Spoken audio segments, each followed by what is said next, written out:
বলছি দাদা, তুমি যুদ্ধের পক্ষে না বিপক্ষে? এই কোশ্চেনটা যুদ্ধ শুরু হওয়ার আগে হওয়া উচিত ছিল দাদা, যুদ্ধের সময় নয়। কেন নয়?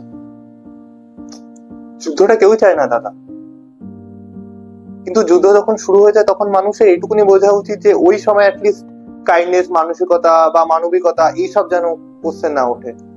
কিন্তু দাদা, এখন তো অনেকেই মানবিকতার ডাক তুলছে। হ্যাঁ, শুনলাম, মানে দেখেছি ফেসবুকে সবে পোস্ট টোস্ট আসছিল। কিন্তু আমার মনে হয় এই সময় যারা মানবিকতার ডাক তুলছে তারা অন্যদের যতটা অশিক্ষিত মনে করছে, আমার মনে হয় তাদের থেকে অশিক্ষিত কমই আছে পৃথিবীতে এখন। তাদের শিক্ষার উপর যথেষ্ট কোশ্চেন আমার। আর আমার মনে হয় রাস্তায় বিদ্রোহ মনোভাব নিয়ে চলা, রাস্তায় একটা নাগরিক হিসেবে চলার মধ্যে অনেকটা পার্থক্য রয়েছে। আর আপনি কি চেয়েছিলেন এই যুদ্ধ থেকে? আমি কি চাই,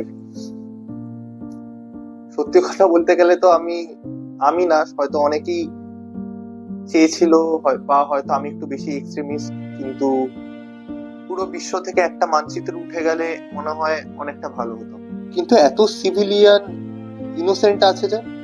দাদা, আমি অতটা মহান নই, আমি খুব একটা সাধারণ মানুষ। সেখানে আমি মানুষকে ক্ষমা করতে পারি না। আর বা একটা দেশ যখন বারবার আমাদেরই ক্ষতি করে এসছে, আবার এখনো ক্ষতি করার মনোভাব নিয়েই চলে, তাদের প্রতি ভালো মনোভাব রেখে আমরা কি করব? এই পরিস্থিতি আপনাকে কি শিখিয়েছে?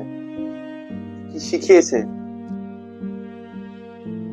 এইটুকুনি শিখলাম যে ধর্মেও খুঁত খুঁত আছে, খুঁত না খুঁত আছে, কিন্তু সেই খুঁটের পরেও সেই মানুষটার ক্যারেক্টার, সে খুঁত বিচার করে দেয় না। আই থিঙ্ক একটা সমাজ আর সেই ডিসিশন মেকিং গুলোই একটা মানুষকে মানুষ করে তোলে, আর সেটাই তার পরিচয় এখন।